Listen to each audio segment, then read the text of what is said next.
Hello and welcome back, everyone. We are on week number 4, part 4 of our lecture series today in our Parenting Today class at the University of Maryland, University College. And the focus of our discussion is going to begin with high activity levels in children, which can manifest as a child being really hyperverbal or hyperactive in terms of motion, running around a room, jumping, doing lots of repetitive movements. This tends to occur when a child's brain is immature or a child has a lot of anxiety.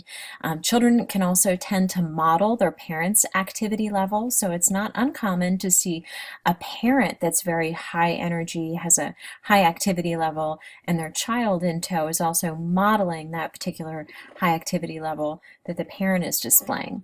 So these children are often seen as uncooperative, disobedient, aggressive, dominant, competitive by peers as well as teachers. There's a type of high activity level. Now you want to keep in mind, I want you to differentiate that not all children that have high activity levels have attention deficit hyperactivity disorder. ADHD, otherwise known as attention deficit hyperactivity disorder, is something that can only be diagnosed by a professionally trained, credentialed, and experienced mental health provider. And it is excessive activity, inattention, impulsivity. It's evident across settings, and it can be associated with learning delays, conduct disorder. It affects 5 to 7% of children early in life. Typically, the onset is within the first 5 years, and ADHD affects boys twice as often as girls. Some children tend to grow out of it by adolescence, and medication is a common treatment. Also, behavioral modification is also something that can be really helpful in terms of treatment with children that have ADHD. Parenting high activity levels. Parents tend to often have the same traits, being intrusive, authoritarian. Parents of children that have high activity levels are more likely to be harsh, inconsistent, and reactive, according to the recent data and research in regard to this. In terms of addressing high activity levels, some structures that can be put into place that can be helpful when parenting these kinds of kids can be to impose structure, encourage a more constructive use of energy. Self-instruction. Parents show and tell the child how to do something, and the child verbalizes what needs to be done. So it's almost like a return demonstration type of a scenario. Providing good rewards for good behavior. Catch the child being good. It can be an extremely effective parenting tool. Leisure activities that involve construction, such as puzzles, Legos, improve focus and attention. So fast-moving video games can actually be counterproductive. There's lots of emerging brain research in terms of neuroscience that demonstrate just how counterproductive these games can be when they're played for prolonged hours. So really encouraging the child to get engaged in physical activities to help burn off some of that energy. In terms of aggression, which can be another parenting challenge, as we discussed, we want to keep in mind that most children are not naturally aggressive. Research tells us that approximately 3% of children are highly aggressive. So the relationship with mother is predictive of aggression in children ages 2 to 9. So, we look at factors such as education, psychological stability, the number of stressors in the mother's life, the level of sensitivity and responsiveness, and the overall level of stimulation. Aggression is associated with lots of common childhood problems, such as academic problems, social problems, emotional problems, problems and challenges with attention, as well as overall compliance. Remedies for aggression include positive attention from parents, rewarding good behavior, avoiding criticism and harsh punishment, and being consistently available, creating that consistent and stable environment for the child. Fear can be another huge parenting challenge. New fears tend to develop in early childhood, and some of those common fears are animals, fear of the dark, fear of imaginary creatures, and fear of impending natural disasters, like a tornado or hurricane. The fears tend to come at the time or peak at the time of many transitions and expectations. So it sort of creates this free-floating anxiety. And this fear is partly biological. We as humans are pre-wired to have some fears and anxieties, and it may have an evolutionary utility, right, to help protect us from danger. So also too, we want to keep in mind the cultural interpretations of fear. Is it just fearfulness, or is the child being cautious? How are we viewing this? Is the child just wary, or is the child more sensitive? Does the child just have an ability to perhaps pick up on actual dangers that other people are missing or ignoring? We also are looking at independence versus interdependence. So really important questions to ask.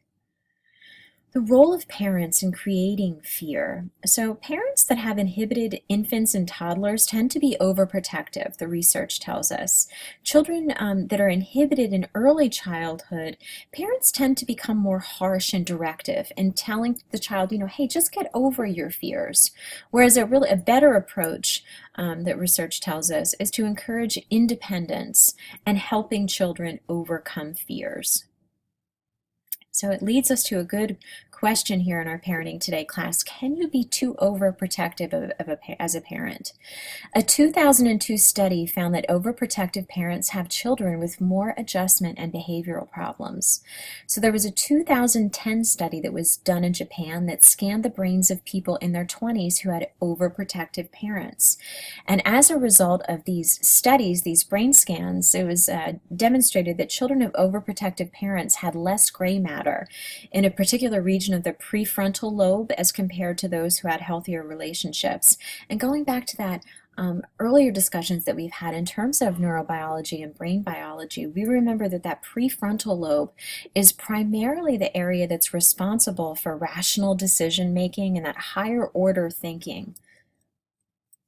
So sleep, which can be another challenge for parents. So how much sleep is enough? Well, the research tells us that from birth to 2 years, children should be getting anywhere from 16 to 20 hours of sleep per day.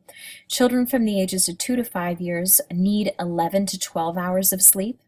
Children between the ages of 5 to 12 years need 10 hours of sleep, and teens need 9 to 10 hours of sleep each night. And what we do know is that 10 to 30% of children are sleep deprived, and they are not receiving these recommended hours of sleep per day. So some sleep disturbances include night fears, an inability to sleep due to fear of monsters, and maybe due to anxiety, loss of control over a new toileting skill or a new sibling, some trouble going on or transitions going on with peers at school, or maybe transitioning to a new room within a daycare. So parents should really comfort the child so they can sleep. And comfort can be done by establishing a bedtime routine, perhaps having a later bedtime as the child gets older, and checking in with the child periodically. So nightmares are primarily a result of a child waking up during light, rapid eye movement sleep. So that child, because they're waking up during that light REM sleep, they wake up with a memory of the dream. And these type of nightmares tend to peak when a child enters elementary school between the ages of 9 to 11 years.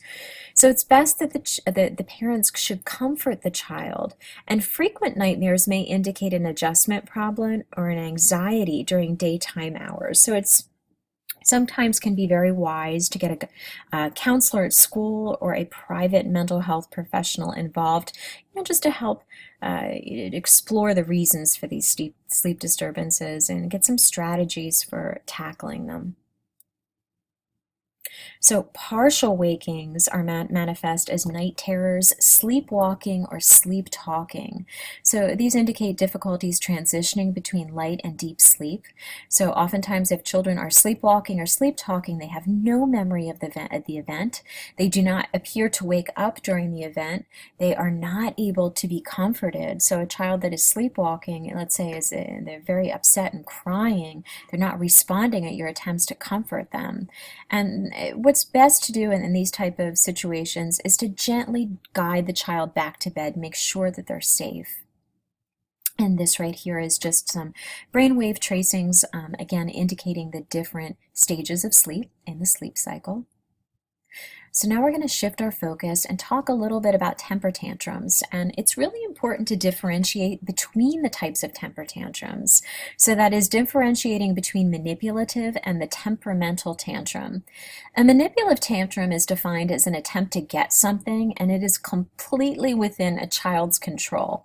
A temperamental tantrum is a response to frustration or fatigue, and it's really out of the child's control. The child doesn't really, oftentimes, they can't understand or identify why they're behaving the way that they are. They're just completely exhausted, frustrated.